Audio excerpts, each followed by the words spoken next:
ఓం విఘ్నేశ్వర నమః. ఓం శ్రీ గురుభ్యో నమః. ఓం దుందుర్గాయ నమః. ప్రేక్షక మహాశీలందరికీ నమస్కారం. మనకు ఉన్న 9 గ్రహాల్లో ప్రధానమైన గ్రహాలు 9 గ్రహాల్లో రాహుకేతువులు చాలా క్రూరమైన గ్రహాలని, అవి చాలా వరకు మనకి అపాయాలని అపజయాల్ని తీసుకొస్తాయని, ఈ 2 గ్రహాలు యొక్క దృష్టి కనుక పడితే కనుక మన జీవితంలో చాలా వరకు కష్టాలని కలతల్ని ఎదుర్కోవాల్సి వస్తుందని చాలామంది చెబుతూ ఉంటారు. చాలామంది మనం చూస్తూ ఉంటాం. అయితే ఇక్కడ రాహుకేతు గ్రహాలు కూడా ప్రతి మనిషికి కూడా అవి ఉచ్చ స్థానాల్లో కానీ శుభస్థానాల్లో కానీ ఉంటే కనుక ఖచ్చితంగా కూడా ఆయా జాతకులకి అద్భుతమైన యోగాన్ని ఇస్తాయి. వాళ్ళ జీవితం ఉన్నత స్థితికి వెళ్తుంది, ఉన్నతంగా వాళ్ళు ఎదుగుతారన్న విషయాన్ని ప్రతి ఒక్కరూ గమనించాల్సిన అవసరం ఉంటుంది. ఇక్కడ రాహు ఎప్పుడు కూడా రాహుకేతువులు 2 గ్రహాలు కూడా ఒకదానికొకటి సప్తక స్థానాల్లో ఉంటాయి. అంటే రాహువు ఒక మేషరాశిలో ఉంటే కేతువు దానికి 7వ స్థానమైన తులారాశిలో ఉంటుంది. రాహు మనకి మీనరాశిలో ఉంటే కేతువు కన్యారాశిలో ఉంటుంది. ఎప్పుడు కూడా వాటి యొక్క పొజిషన్ అలాగే ఉంటుంది, వాటి యొక్క దిశలు అలాగే ఉంటాయన్న విషయాన్ని మనం గమనించాల్సిన అవసరం ఉంటుంది. మరి రాహు ఆర్ద్ర స్వాతి శతభిష నక్షత్రాలకి అధిపతి. ఈ 2 గ్రహాల గురించి మాట్లాడుకుంటే మొదట రాహు ఆర్ద్ర స్వాతి శతభిష నక్షత్రాలకి అధిపతి. ఈ 3 నక్షత్రాలకి కూడా మిథున తుల కుంభ రాశులకు సంబంధించినవి. అంటే ఈ 3 నక్షత్రాలు కూడా మిథున తుల కుంభ రాశులకు సంబంధించినవి.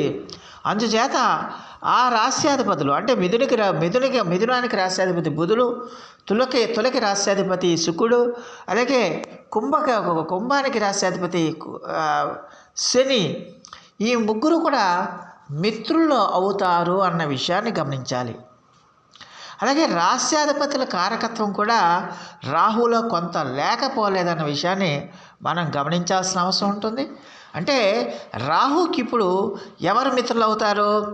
రాహు ఎప్పుడు కూడా మిత్రక్షేత్రాలంటే అక్కడ మిథునం కానీ తుల కానీ కుంభం కానీ రాహుకి మిత్రక్షేత్రాలు అవుతాయి. ఎందుకంటే మిత్రక్షేత్రాల్లో ఉన్న రాసులు ఏవైతే ఉన్నాయో ఆ నక్షత్రాల మిత్ర రాసుల్లో ఉన్న రాశ్యాధిపతులు ఎవరైతే ఉన్నారో వారంతా కూడా ఖచ్చితంగా ఒకరినొకరికి వాళ్ళు మిత్రులు కాబట్టి ఖచ్చితంగా రాహుకి వాళ్ళంతా కూడా మిత్రులు అవుతారన్న విషయాన్ని గమనించాల్సిన అవసరం ఎంతైనా ఉంటుంది. అందువల్ల ఖచ్చితంగా కూడా ఈ 3 గ్రహాలు ఈ 3 రాశులు కూడా అంటే మిథున తుల కుంభ రాశులకి సంబంధించినవి కాబట్టి ఆ రాశ్యాధిపతులు బుధుడు శుక్రుడు శనులు ఖచ్చితంగా మిత్రులు అవుతారన్న విషయాన్ని మనం గమనించాల్సిన అవసరం ఉంటుంది. అలాగే కేతువు అశ్విని మక మూల మేష సింహ ధనుస్సులు, వీటికి కుజుడు రవి గురువులకు మిత్రుడు కాబట్టి మిత్రుడిగా మనం తెలుసుకోవచ్చు. అంటే కేతువు అయితే అశ్విని మక మూల మేష సింహ ధనుస్సులకు అధిపతి. అందువల్ల వీటికి కుజుడు అంటే వీటికి సంబంధించి కుజుడు రవి గురువులకు, అందువల్ల ఏంటంటే వీటికి అధిపతి కేతువు కావటం వల్ల ఖచ్చితంగా కూడా మరి కుజుడు రవి గురువులు కూడా మిత్రులు అవుతారన్న విషయాన్ని మనం గమనించాల్సిన అవసరం ఉంటుంది. రాహు 3, 6, 11 స్థానాల్లో ఆధిపత్య శుభుల చేత కనుక చూడబడితే కనుక ఖచ్చితంగా కూడా రాహు బ్రహ్మాండంగా యోగిస్తాడు. ఈ రాహు మేష వృషభ కర్కాటక స్థానాల్లో ఉంటే బ్రహ్మాండంగా యోగిస్తాడన్న విషయాన్ని గమనించాలి. కానీ ఈ రాహు 7వ స్థానంలో కనుక ఉంటే కనుక ఖచ్చితంగా మంచిది కాదు, దాంపత్య జీవితం సుఖవంతంగా ఉండదన్న విషయాన్ని ప్రతి ఒక్కరు కూడా గమనించాల్సిన అవసరం ఎంతైనా ఉంటుంది. అలాగే రాహు నైసర్గిక పాపులతో కలిసి 7వ ఇంట ఉంటే అలాంటి వారికి 2వ వివాహం అవ్వడానికి ఎక్కువగా అవకాశం ఉంటుంది. రాహు నైసర్గిక పాపులతో కలిసి 7వ ఇంట్లో కనుక ఉంటే అలాంటి వారికి ద్వికలత్ర యోగం పడుతుందన్న విషయాన్ని గమనించాలి.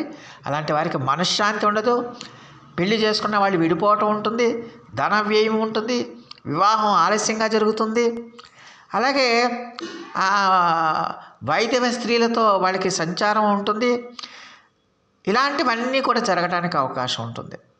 ఒకవేళ రాహు కనుక బలంగా ఉన్నాడనుకోండి, అలాంటి రాహు కనుక బలంగా ఉంటే తెలివితేటలు కలిగి కీర్తి గడించి విపరీతమైన ఉన్నత స్థానానికి వెళ్ళడానికి అవకాశం ఉంటుంది. అలాగే చంద్రునితో కలిసి రాహు 7వ ఇంట్లో ఉంటే, చంద్రునితో కలిసి రాహు 7వ ఇంట్లో ఉన్నా చూడబడిన జీవితం చాలా హ్యాపీగా సంతోషంగా సాగిపోతుందన్న విషయాన్ని గమనించాలి. అలాగే 7వ ఇంట కేతు ఉన్న అలాంటి వారికి సప్తమ స్థానంలో కనుక కేతు ఉంటే అలాంటి వారికి నీచ స్త్రీ సాంగత్యం ఉంటుంది.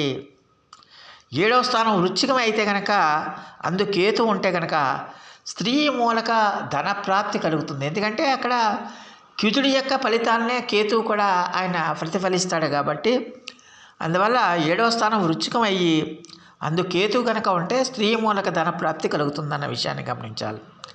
ఇక 7వ ఇంట కేతు ఉన్న నీచ స్త్రీ సాంగత్యం ఖచ్చితంగా లభిస్తుంది.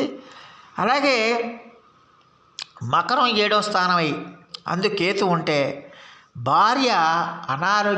భార్యకి అనారోగ్యం ఉంటుందన్న విషయాన్ని గమనించాలి. అంటే మకరం 7వ స్థానం అయి అందు కేతు కనుక ఉంటే భార్య రోగిష్ఠిదై ఉంటుందన్న విషయాన్ని గమనించాలి. కేతు 3వ ఇంట చాలా బ్రహ్మాండంగా యోగిస్తాడు, కానీ 9, 5 ఇంట మాత్రం యోగించదన్న విషయాన్ని గమనించాలి. సాధారణంగా మనం 5, 9 స్థానాలు శుభస్థానాలని చెప్పుకుంటూ ఉంటాం. కాకపోతే కేతుకు మాత్రం 9, 5 స్థానాలు అనేవి ఖచ్చితంగా కూడా అవి యోగించవన్న విషయాన్ని గమనించాల్సిన అవసరం ఉంటుంది.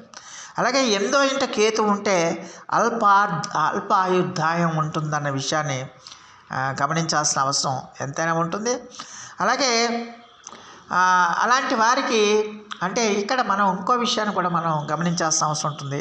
మిగతా గ్రహాల యొక్క దృష్టి, మిగతా గ్రహాల యొక్క బలాలను కూడా మనం ఇక్కడ చూసుకోవాలి. ఆయుర్దాయం అంటున్నాం కాబట్టి. అలాగే శని యొక్క స్థానాన్ని కూడా మనం పరిశీలన చేసుకోవాల్సిన అవసరం ఉంటుంది. ఇలాంటి వారు అంటే అష్టమంలో కనుక కేతు ఉంటే కనుక వాళ్ళకి ఎవరితోని కూడా పడక ఏకాకి జీవితం గడపడానికి ఎక్కువగా అవకాశం ఉంటుంది. ప్రయాణాల్లో ప్రమాదాలు, వరణ బాధలు కూడా కలగడానికి ఎక్కువగా అవకాశం ఉంటుంది. 8వ స్థానం మేషం, వృషభం, మిథునం, కన్య, వృశ్చికంలో ఒకదాని యందు కేతువు దశ ఉంటే బాగా యోగిస్తుందన్న విషయాన్ని గమనించాల్సిన అవసరం ఉంటుంది. అంటే 8వ స్థానం మేషం కానీ, వృషభం కానీ, మిథునం కానీ, కన్య కానీ, వృశ్చికం కానీ ఇందులో ఏదైనా ఉంటే కనుక కేతు దశ బ్రహ్మాండంగా యోగిస్తుంది. మేష వృశ్చికాలైన భార్య వల్ల అనేక బాధలు కలుగుతాయన్న విషయాన్ని గమనించాల్సిన అవసరం ఎంతైనా ఉంటుంది. అలాగే భార్య చేత చంపబడటం కూడా జరిగే అవకాశాలు ఉంటాయనే విషయాన్ని గమనించాల్సిన అవసరం ఎంతైనా ఉంటుంది. అలాగే మిథున కన్యలలో ఇతర నైసర్గిక పాపులు కలిసి ఉంటే క్రూర శిక్షల పాలవడానికి ఎక్కువగా అవకాశం ఉంటుంది. క్రూర శిక్షల పాలయ్యే అలాంటి వారు మరణించడానికి కూడా అవకాశం ఉంటుంది. స్త్రీలకైతే వైద్యం తప్పకుండా కలుగుతుందన్న విషయాన్ని గమనించాలి. అలాగే రాహుకి వృషభం వచ్చ, కేతువుకి మీనం వచ్చ అవుతుందన్న విషయాన్ని గమనించాలి.